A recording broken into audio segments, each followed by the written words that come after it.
அனைவருக்கும் வினோத் பரமையின் பணிவான வணக்கங்கள். ஒரு காலகட்டத்தில் குருகுல கல்வி நம்ம கேள்விப்பட்டிருப்போம். அதாவது மாணவர்கள் வந்துட்டு நின்றபடியும் ஆசிரியர் அமர்ந்தபடியுமே வந்துட்டு பாடம் நடத்தக்கூடிய ஒரு சூழல் இருக்கும். ஸோ இன்றைக்குமே பிஹெச்டிலாம் படிக்கிறோம் அப்படின்னாக்கா அந்த குருகுல கல்வி மாதிரி தான் இருக்கும் அப்படின்றத நம்ம கேள்விப்பட்டிருப்போம். ஸோ அன்றைய காலகட்டத்தில் மாணவர்கள் எந்த அளவுக்கு ஆசிரியர் மீது ஒரு அன்பு காட்டியிருந்தாங்க, ஒரு மரியாதை செலுத்தியிருந்தாங்க அப்படின்றதெல்லாம் நம்ம கேள்விப்பட்டிருப்போம். அதாவது குருகுல கல்வி அப்படின்னா கலைகள் கற்றுக் கொடுப்பாங்க. 64 கலைகளில் எல்லா கலையுமே அவங்களுக்கு கற்றுத் தருவாங்க. அதே போல் இப்போ இருக்கக்கூடிய மாணவர்கள், அதாவது இப்போ என்கிட்ட ஒரு மாணவர் வந்தார் அப்படின்னா என்ன பண்ணியிருக்காரு அப்படின்னு சொல்கிறேன் பாருங்கள். நம்மக்கிட்ட வந்து நம்ம வீச்சு வேலை பயிற்சியை நம்ம கொடுத்தோம். பயிற்சி பண்ணிகிட்டே இருக்காப்புல. பயிற்சி பண்ண ஒரு குறுகிய காலத்தில் நம்மளுடைய பொருள் ஒன்று தொலைந்து போயிடுச்சு, காணாமல் போயிடுச்சு. ஆனால் நம்ம அவர் மேலே சந்தேகப்படலை. ஆனால் அவர் என்ன பண்ணியிருக்காரு அப்படின்னாக்கா, நமக்கு வேண்டியப்பட்டவர்கிட்ட ஒருத்தர்கிட்ட தொடர்பு கொண்டு இது மாதிரி உங்களை வந்து மாஸ்டர் சந்தேகப்படுறாரு அப்படின்னு சொல்லிட்டு ஒரு தேர்ட் பார்ட்டி வேற ஒருத்தர்கிட்ட சொல்கிறாப்புல. அவர் எனக்கு ஃபோன் பண்ணி என்ன ஏன் நீங்கள் என் மேலே சந்தேகப்படுறீங்களா அப்படின்னு எனக்கு கேட்குறாரு. இப்போ பொருள் யார் எடுத்தாங்கன்றதை எனக்கு தெளிவுபட்டுருச்சு. ஸோ நான் அவர்கிட்ட கேட்குறேன். அவர்கிட்ட நம்ம கேட்கறதுக்கு முற்படலை. அவர் என்ன பண்ணிட்டோம்னாக்கா, நம்ம பயிற்சியிலேருந்து நம்ம சொல்லிக் கொடுக்குறதுலேருந்து அவர்கிட்ட நம்ம விலகி வந்துட்டாச்சு. சமீப காலமாக அவர் நமக்கு வேறு நம்பர்லேருந்து தொடர்பு கொண்டு நம்மளை கான்டாக்ட் பண்ணுவாப்புல. நம்ம கரெக்டாக ஐடென்டிஃபை பண்ணுறோம். நம்ம இப்போ தான் ட்ரூ கலர்லாம் வந்துருச்சு. நம்ம அதை அவங்க வந்து வெளியே அனுப்புகிறோம். நம்ம தேவையில்லை அப்படின்னு டிஸ்கனெக்ட் பண்ணுறோம்.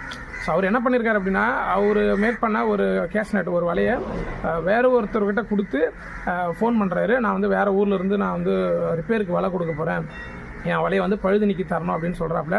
அந்த வலையை நம்மக்கிட்ட வருது. அந்த வலையை நான் எடுத்து பார்க்குறேன். வரும்பொழுது அவருக்கு மேலே நமக்கு சந்தேகம் இல்லை. ஏன்னா அவர் புது முகமாக இருக்கார், சந்தேகம் இல்லை. ஆனால் நம்ம கற்றுக் கொடுத்த ஆசிரியர் இல்லையா, ஒரு மாணவர் எப்படி அந்த பயிற்சியை பண்ணுவார், எப்படி அதை மேன்மைப்படுத்துவார், எப்படி சரி செய்வார் நமக்கு தெரியும். ஏன்னா நம்மக்கிட்ட அரைகுறையாக கற்றுக்கிட்டு போனவர் தான். ஸோ அப்படி இருக்கும்பொழுது நான் எடுத்து பார்த்த உடனே கண்டுபிடிச்சிட்டேன் இது இவருடைய பொருள் தான் அப்படின்ட்டு. ஏன்னா ஒரு நெகட்டிவ் எனர்ஜி உள்ளவர், ஒரு தவறான பாதையில் செல்ல முற்பட்டவர், நம்மக்கிட்ட இருந்து ஒரு பொருளை அபகரித்தவங்க இல்லை அபகரித்தாங்க அதுன்றது நமக்கு தெரியாது. பட் இருந்தாலும் அந்த பொருள் நம்மக்கிட்ட வரும்பொழுது நம்ம அந்த ப்ராசஸ் நம்ம கண்ணில் காட்டிடும். கடவுள் நமக்கு சொல்லிடுவார், அதிபத்த நாயனார் நம்மக்கிட்ட அதை சொல்லிடுவார், இது யாருடைய பொருள் என்ன அப்படின்ட்டு. என்ன மாதிரியான மனம் சார்ந்தவர் அப்படின்றது நமக்கு தெரியப்படும்.